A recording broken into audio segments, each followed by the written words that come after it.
শেখ হাসিনা সরকারের সময় দিল্লি ঢাকার কাছ থেকে যে ধরনের সুবিধা পেত সেটিকে সমতার জায়গায় নিয়ে আসবার জন্য বাংলাদেশের অন্তর্বর্তী সরকার ইতিমধ্যে বার্তা দিয়েছে। ইউনূস সরকার মনে করে নতজানু পররাষ্ট্রনীতি থেকে বেরিয়ে আসতে হবে। সবশেষ বৃহস্পতিবার সীমান্তে কিশোরী স্বর্ণা দাসকে বিএসএফের গুলি করে হত্যা করবার ঘটনায় প্রতিবাদ লিপি পাঠিয়েছে ঢাকা। বাংলাদেশ সীমান্তরক্ষী বাহিনী বিজিবিকেও অন্তর্বর্তী সরকারের পক্ষ থেকে অর্পিত দায়িত্ব পালনের নির্দেশ স্পষ্ট করেছে বাংলাদেশের বর্তমান সরকার। এমন প্রেক্ষাপটে গেল বৃহস্পতিবার ভারতের উত্তরপ্রদেশের লখনৌতে সশস্ত্র বাহিনীর জয়েন্ট কমান্ডার্স কনফারেন্সে সভাপতির ভাষণে ভারতের প্রতিরক্ষামন্ত্রী রাজনাথ সিং বাংলাদেশের পরিস্থিতি পর্যবেক্ষণের পাশাপাশি সশস্ত্র বাহিনীকে ভবিষ্যৎ যুদ্ধ মোকাবিলার জন্য তৈরি থাকবার নির্দেশ দেন। এ সময় উদাহরণ হিসেবে টানেন রাশিয়া ইউক্রেন ও ইসরায়েল হামাসের মধ্যকার চলমান সংঘাতের কথা।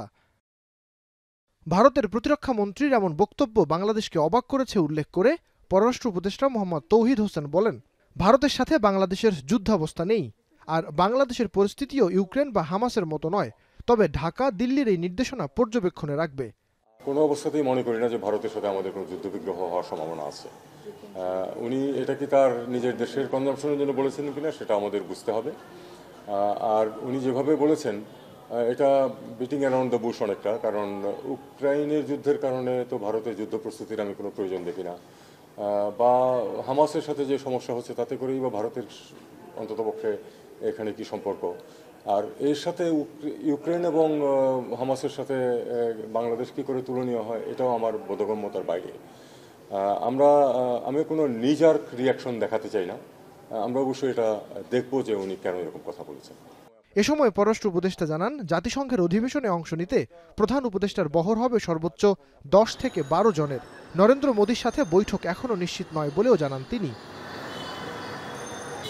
রোববার দুপুরে পররাষ্ট্র মন্ত্রণালয়ে অনুষ্ঠিত এক প্রেস ব্রিফিংয়ে উঠে আসে নতুন করে রোহিঙ্গা প্রসঙ্গ।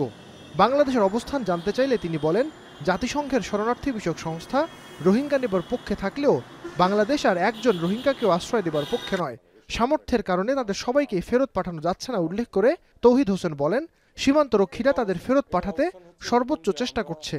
খুব স্পষ্টভাবে বলেছি যে আমরা আর একজন রোহিঙ্গাকেও আশ্রয় দিতে রাজি না, কিন্তু কিছু ঢুকে যাচ্ছে এটা আমরা জানি। সেটাকে আমরা যতটুকু পারা যায় ঠেকানোর চেষ্টা করছি। বিজিবি যেটা করছে সেটা হলো যে প্রতিদিনই কিন্তু পুশব্যাক করছে। গত 2 সপ্তাহে উখিয়া ও টেকনাফ সীমান্ত দিয়ে বাংলাদেশে অন্তত 8,000 রোহিঙ্গা আশ্রয় নিয়েছে। সবশেষ শনিবার প্রবেশ করেছে অন্তত 500 রোহিঙ্গা। বিভিন্ন সূত্র বলছে 40,000 রোহিঙ্গা বাংলাদেশ সীমান্তে অনুপ্রবেশের অপেক্ষায় রয়েছে। নাইম আবির, এখন, ঢাকা।